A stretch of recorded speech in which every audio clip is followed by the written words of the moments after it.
आउज़ुबिल्लाहिमिनश्शैतानिर्रजीम बिस्मिल्लाहिर्रहमानिर्रहीम रब्बि इश्रह ली सदरी व यस्सिर ली अमरी वहलुल उक़्दतम मिन लिसानी यफ़क़हू क़ौली rabbi ज़िदनी इल्मा।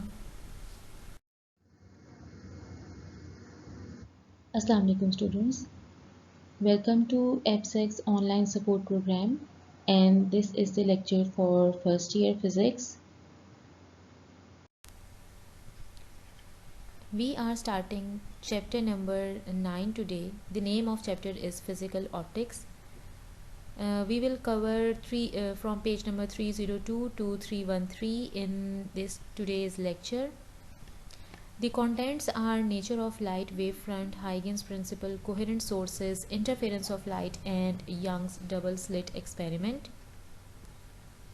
So before moving towards the topic of wavefront, the first thing that I want to share is the definition of light. So light is basically the electromagnetic behavior that is caused by the disturbance of charged particles when it propagate through the electric and magnetic fields perpendicular to each other. So the nature of light is electromagnetic behavior, because electromagnetic waves are those waves that have no that do not require any material medium for their propagation. So light is basically an electromagnetic wave, but when the light is interacting with any material medium, means when the light rays are entering within the surface of earth, they behave transverse, they behave or they show transverse behavior, like mechanical waves. Okay, so we have studied in previous classes and previous chapters about the types of waves that if we are dealing with the mechanical waves, then they are defined in two types. Number one is transverse and the other one is longitudinal. So when light interacts with the with any material medium, light with the air particles, or light is moving through the glass surface, or it is moving or going into the water or any hard material, then it shows transverse nature. So what is transverse nature? When we are dealing with the particles that are moving and they are showing the up and down movement like crest and trough, and their propagation is perpendicular to their direction of motion, these type of waves are known as transverse wave. Okay, now next thing is about wavefronts. So how can we define wavefront? Wavefronts can be defined as the imaginary lines that are drawn on the waves. These are the imaginary lines that are drawn on the waves. As you can see, this is the behavior of a wave, the crest and trough portion, and the wavefronts are joined in such a way on those points, the locus of all points in medium which have the same phase is known as a wavefront. So you can see that at the top of this crest we are joining all the locus of the points of the waves having the same phase. So we are joining the imaginary points and drawing a line. This line is known as wavefront. Now to define the direction of wavefront, you can see this black area, and this is the perpendicular behavior between the wavefront and ray. So the arrow to indicate the direction of wavefront are called rays. So in this chapter, in the further topics, we will draw wavefronts rather than drawing the waves. Okay,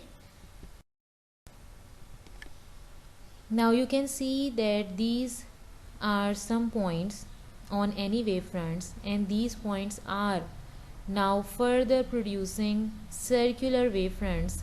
And if I am joining or placing or drawing any tangent line on the circular wavefronts, I am going to achieve the next position of wavefront. So this is the animated video which is showing us about the location and position of the new wavefront.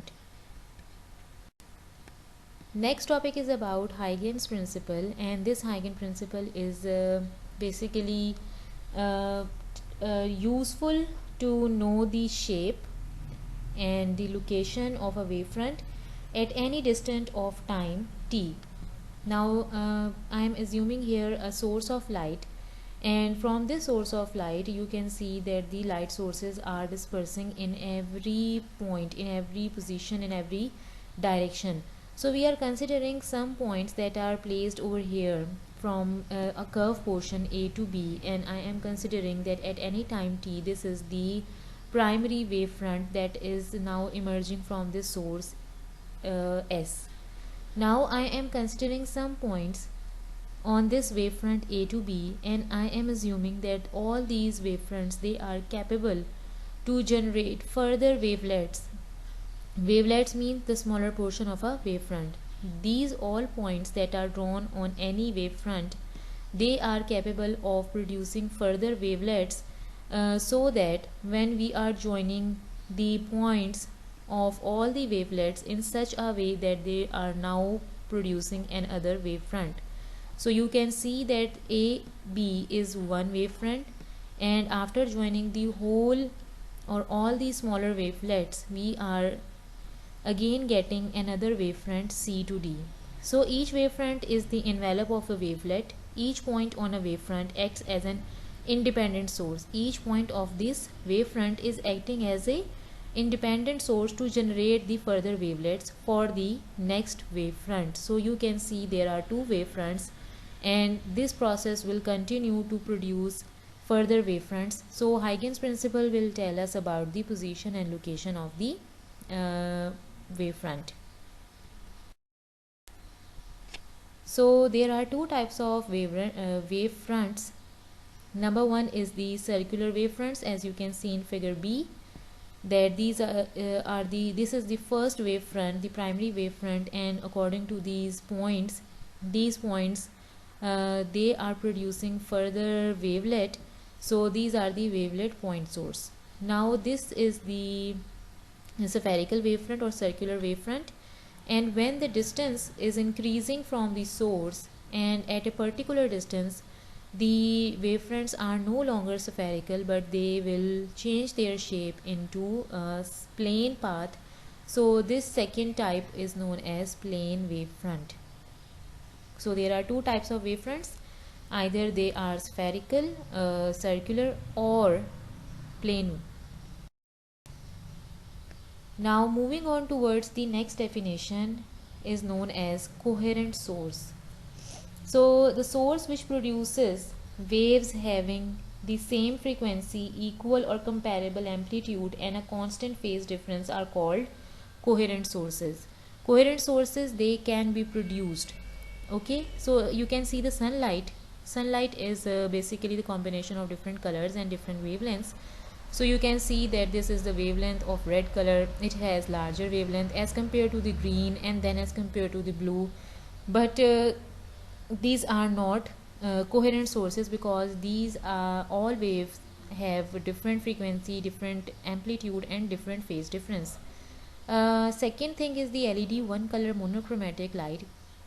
In this, they are also not in phase. Okay, as I know that they have all the same frequency and comparable amplitude, but they are again not in phase because they are non-coherent, because these three waves are starting from the different initial points. So they don't have any constant phase difference at any point. You can check here, they have different phase differences. The first wave is moving ahead, then the second wave little lag from the first one, and the third one is lagging behind it. So at any point they are moving away, at some point they are moving ahead, so there is no synchronized behavior, so they are known as non-coherent source. Now moving towards the laser light. Laser means monochromatic and their waves are in phase. They are coherent sources. As you can see, at any point if I draw a line, there is the synchronized behavior of all three waves. So this is basically the example of coherent source. How to achieve a coherent source? So I am giving you the figure here where this is a bulb, and this bulb is basically producing different color light sources, and you can see that these are the wavefronts of every color: blue, yellow, green, red, magenta, light blue. So basically all colors, so these different colors have their different wavelengths according to their color nature. So After moving through a pinhole aperture means a very small hole, a very small narrow opening. When these light sources are moving through it, only those light sources can move through which have the ability to move through this smaller opening. Otherwise, the light sources, if they do not have the ability to move through the smaller wavelength, or because their wavelength is not comparable to this small opening, they will restrict it over here. So these waves, you can see they are now following some pattern, and this pattern is dispersing pattern, means they are very less at this point, but the band is now broader at the other end. Now there is another wavelength filter. This wavelength filter will do another work, that it will allow only those light sources having the wavelength equal to the wavelength of this filter. So only those colors are moving ahead having the same wavelength. So you can see that these wave fronts now they are coherent, because they are now producing same frequency, same amplitude, and same constant or constant phase difference in them. Next topic is about interference of light, and in this topic we will see that the definition of interference is basically the superposition of waves of two coherent sources passing through the same region. So there are certain conditions for interference pattern. Number one, there must be two waves of same frequency, amplitude, and a constant phase relationship, or simple words, constant phase difference between them. When they pass through a point where they reinforce each other, the term reinforce means they superpose each other, they meet or intersect at a single point so that they can show the patterns of interference of light. Now as you can see, there is a laser light, so we are assuming that the laser light is a coherent light source. So when it is moving through these two slits, it is now showing the interference pattern. Now these interference pattern can be of destructive interference, as you can see from these black areas. These are the results of destructive interference, whereas the white areas or the bright lines are the result of constructive interference. Now moving on towards the constructive interference, you can see that this is the definition of constructive interference: when one light source is falling on the other wave in such a way their crests are falling on each other, so we will find a larger amplitude, as you can see here as well. So what you can see, the part difference in over here is that both the waves are starting from initial point 0, so they have zero part difference, zero phase difference in them. Similarly, destructive interference will define as that when two waves they are moving in such a way that the crest is falling on the trough of the other wave, so the resulting in amplitude will be zero, so you cannot find any color, any sound in any wave in result. So the interference pattern is a general pattern, but in this chapter we are just restricted to light only. So the formula for constructive interference is D is equals to m lambda, where D is the part difference between two waves that are interfering for either constructively or destructively. So for constructively it is written as D is equals to m lambda, where lambda is the wavelength and m is the number of integers. Similarly, for destructive interference it can be written as D is equals to m plus 1 by 2 into lambda. Now this m plus 1 by 2 will give us the odd integral multiple of wavelength. Now there is some dependence of this distance between the slits D, as you have seen the previous slide that I have shown you an example, a formula of constructive and destructive interference depending upon this D. So this D is basically the distance between these two narrow openings. So if the narrow opening very small, then you can see very broader bands over here, but if the narrow opening is very large, if this opening between the slits is very large, then you can see very smaller patterns of bright and dark fringes. So it is preferable to use a slit with narrow opening for observing the complete and detailed behavior of dark and bright patterns. The next topic is Young's double slit experiment, and in this experiment, the scientist Thomas Young has proved the wave nature of light by using this experiment in which he uses these two slits, and when these two slits are moving in such a way that the coherent light sources are moving through these slits, they will observe a pattern of circular wavefronts. In some areas you can see the dark areas or dark lights are moving towards the screen, and in some areas you are seeing that there are brighter portions moving towards here. So this type of behavior is known as the dark and bright bands, and this is caused by the interference pattern. So this whole phenomena is based upon interference of light. Next thing is the experimental arrangement. So the experimental arrangement is given as this, that the slit has represented as A and B. So these two slits are A, B. The distance between the slit is given by D. There is a screen, and the center of screen is represented by capital O. The distance between the slit and screen is given by capital L. So the point P is drawn in such a way where the light rays are meeting other than the center of screen, so they are meeting here at point P as well. So this point P is the main agenda of discussion for this experiment. So the distance from O to P is y, and as you can see that the distance of light rays that are moving from A to P is lesser as compared to the distance that is moving from B to P. So this is a long ray as compared to A to P ray. So the ray 1 is smaller in path as compared to ray 2. So if I am drawing a perpendicular here, and by drawing this perpendicular you can see now these rays AP and BP are similar to each other, but they are having some path difference in them. Path difference means if a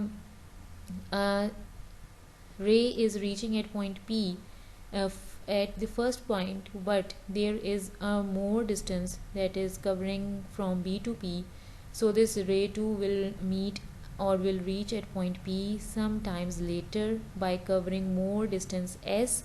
So this S is basically the path difference between these two rays AP and BP. Okay, now we have to find out the value of this S from further calculations by the base of interference. So this is a dotted line that is drawn from the center of slit to the point P, and this R or line is given as the angle of deviation, means how much light rays are bending their path when they are moving through the slits and reaching at point P. So there are numerous ways that are reaching on this whole screen, but we are considering only 2 points for better calculation. Number one is at point O and the other one will be point P. So as you can see, at from A to O, the rays that are moving from slit A to O and the rays that are moving from slit B to O, they are covering same distance to reach at point O. So the path difference will be 0 between A and B slit. So this point O is a bright fringe, okay, a bright area. So moving on towards the base of this topic is, first of all, it is depending upon the division of a wavefront. Now what is the meaning of division of wavefront? Means that if this wavefront is reaching and it is moving from slit A and B, then half of the portion will move through slit A and the other half will move through point B.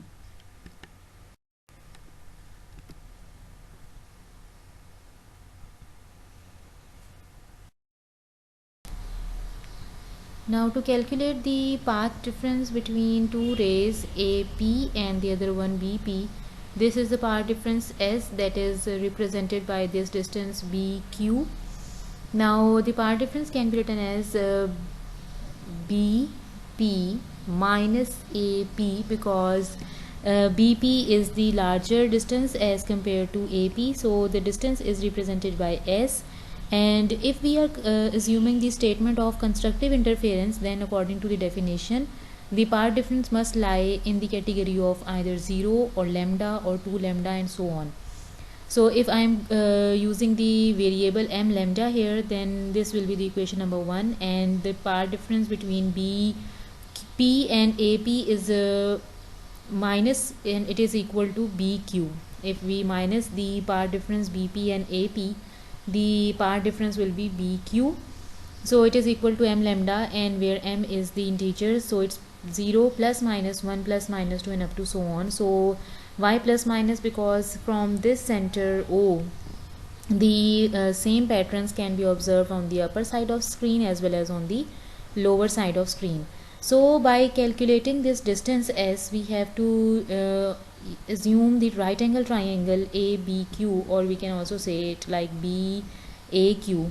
Now what is this triangle, where it come from? It come from this area, that is the part difference. I am making it feasible for me to change its position, and this is angle theta, this is 90-degree angle. So according to this side, AQ is the base and BQ is perpendicular and AB is hypotenuse. So according to sine theta, because I have the values that are written on perpendicular and hypotenuse, so sine theta is S upon D. So this BQ is equal to S is equals to D sine theta. When this D is multiplying with this sine theta, this will become BQ. This BQ is equal to S is equals to D sine theta. Now you can see the equation number 2 is also in terms of part difference by this help of right angle triangle, and equation number 1 is also the equation of part difference from the definition of constructive interference. So by creating or comparing 1 and 2 equation, D sine theta is equals to m lambda. So if m I am putting at the place of m I am putting 0, so bright fringe is observed, and this is called zero order fringe. Now for I am putting m as plus 1 or minus 1, so the distance will be lambda, so it is 180-degree. So this is written as first order maxima. This is written as first order maxima. So where it will be placed as, if this is the zero order fringe at the center of point O, then upper and lower area, both areas, they have first order fringes, and both are the bright areas, so they are known as maximas.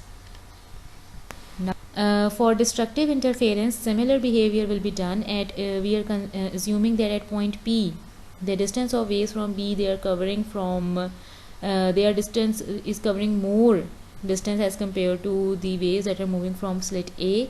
So the condition of destructive interference is that part difference will be the odd integral multiple as half of wavelength. So two waves, they are must be 180-degree out of phase from each other. So we will observe a dark fringe, the dark band here at point P. So the formula can be written as D sine theta is equals to lambda by 2 or 3 lambda by 2 or up to so on. So this D sine theta can be written as m plus 1 by 2 into lambda. Okay, so if in the place of m, if we use 0, then the part difference will be lambda by 2.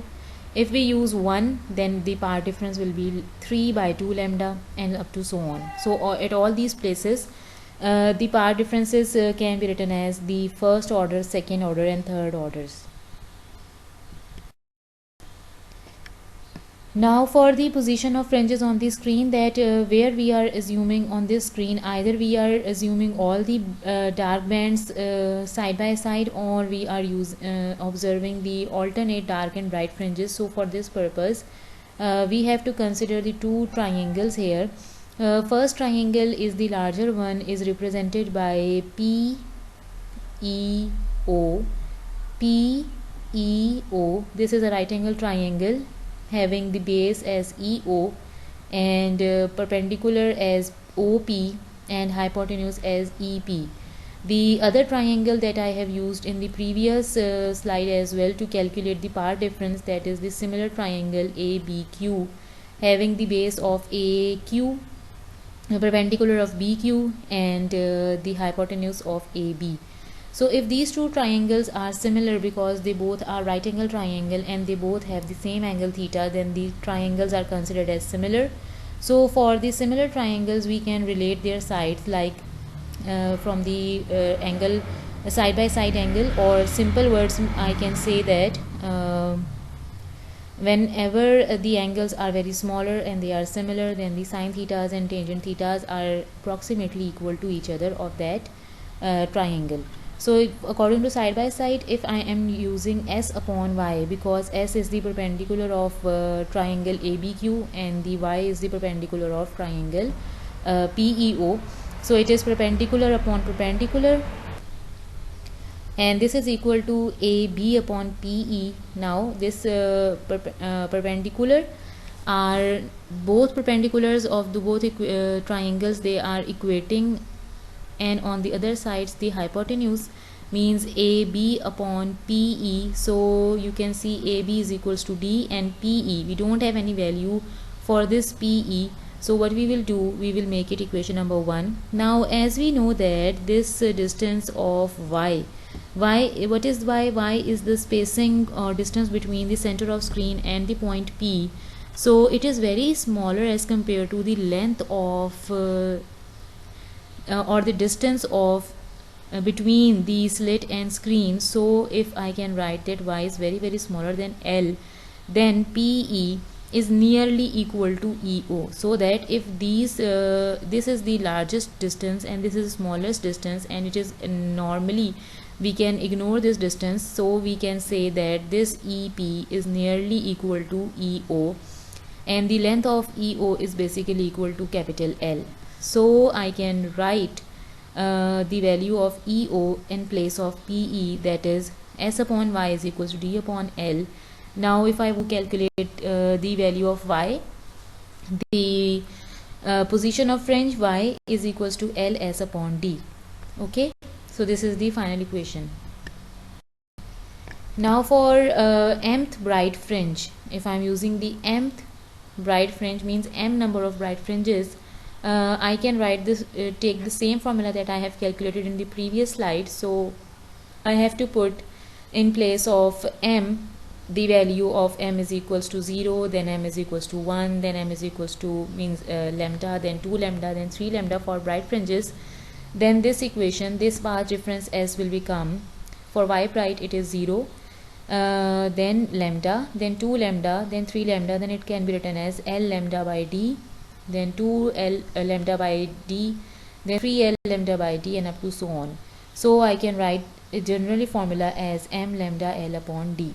So this is the formula for bright fringe. Similarly for dark fringe, the formula, same formula, because we know that the dark fringes will be observed when there is a lambda by 2 relation.